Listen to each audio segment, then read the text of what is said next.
Salut à tous, je m'appelle Antoine Caron et je suis heureux de vous accueillir sur cette chaîne dédiée à la pêche. Ici, je partage des astuces sur la pêche, le choix des appâts et des leurres, et j'aide également les débutants. Abonnez-vous pour rester toujours au courant. Et maintenant, passons au sujet du jour. Bonjour à tous. Dans cette vidéo, je vais vous parler du downsizing, une stratégie de pêche qui s'avère être incroyablement efficace. Je vais vous expliquer en quoi consiste cette méthode, pourquoi elle peut transformer votre expérience de pêche et comment l'appliquer sur le terrain. Que vous soyez débutant ou pêcheur expérimenté, vous découvrirez des astuces et des conseils pratiques pour optimiser vos prises. Restez avec moi pour explorer ensemble cette approche fascinante. Le downsizing est une stratégie d'adaptation du pêcheur, visant à réduire la taille du leurre propose afin de s'adapter à l'humeur des poissons. En effet, les carnassiers peuvent focaliser leur prédation sur des proies de plus petite taille qu'à l'accoutumée. Connaissance du milieu. Hausse des températures. La période estivale est souvent synonyme de canicule. Cela exerce un réchauffement naturel de l'eau qui entraîne une diminution du taux d'oxygène dissous.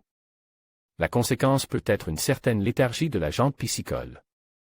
Développement des herbiers en été. L'eau est souvent limpide, et cela contribue au développement des herbiers aquatiques. Leur croissance se fait en premier sur les bordures peu profondes.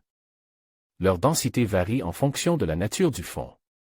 Et le degré de pénétration de la lumière influence la profondeur jusqu'à laquelle ils vont pousser.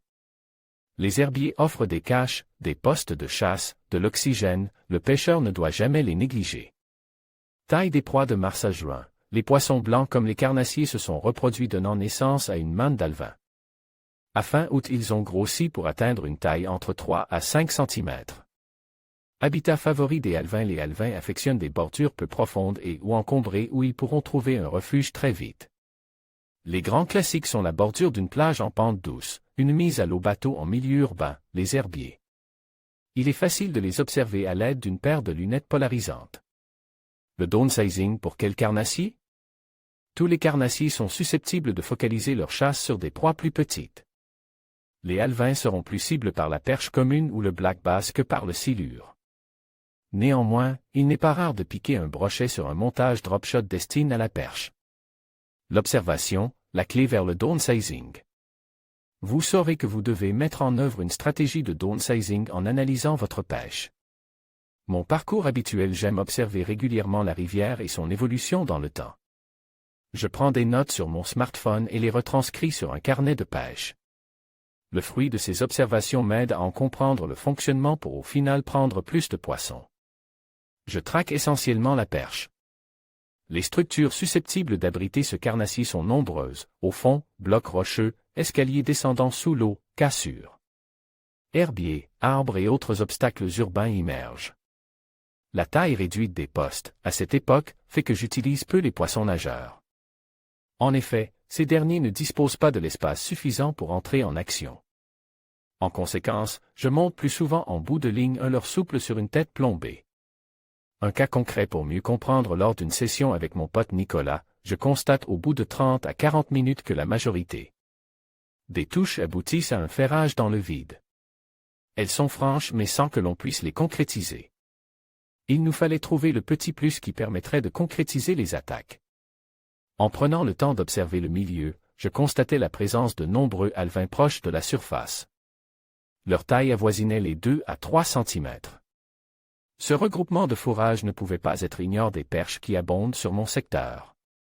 Je cherchais dans ma sacoche un souple se rapprochant le plus dans sa forme et sa couleur à ce fourrage.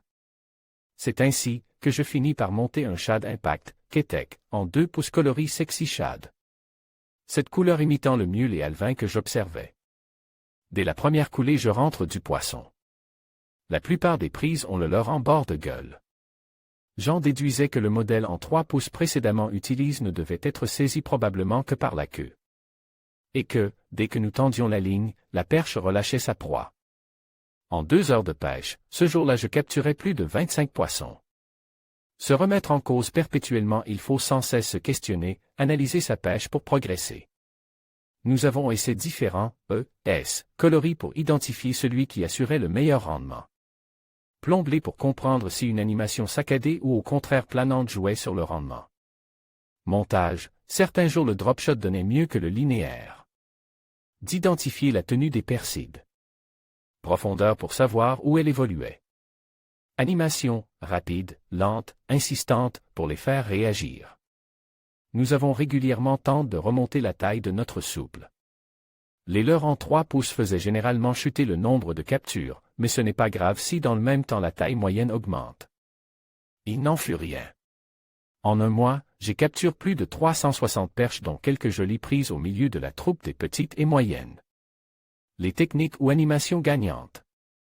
Le darting n'est pas une technique mais plutôt une animation ayant le don de déclencher l'agressivité des perches. En procédant au milieu d'un banc d'alevin, l'attrait de cette animation n'en sera que plus grande.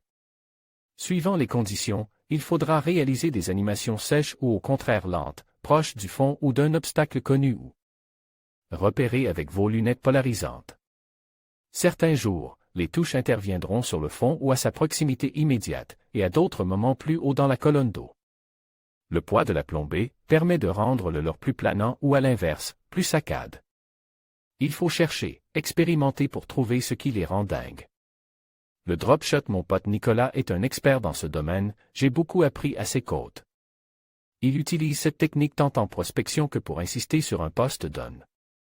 Le plomb est posé sur le fond, et le leurre plus haut de 20 à 50 cm. L'animation se veut insistante, et le leurre moins mobile qu'un leurre anime en darting, il sera plus facilement cueilli par une perche les jours difficiles. On peut opérer, à la verticale du poste, par exemple en pêchant d'une embarcation ou à l'aplomb d'un quai en street fishing. En diagonale, en lançant son montage vers le large, et en le ramenant par petites tirées vers soi, un mixte entre le darting et le drop shot traditionnel. Je me rappelle d'une session à 2 pêcheurs, où dans un herbier à proximité immédiate d'une cassure, nous avons enregistré quelques 60 perches en 2 heures de temps. Le linéaire en cranking, il suffit de lancer et de récupérer au moulinet canne à l'horizontale ou basse comme on le ferait avec un crankbait.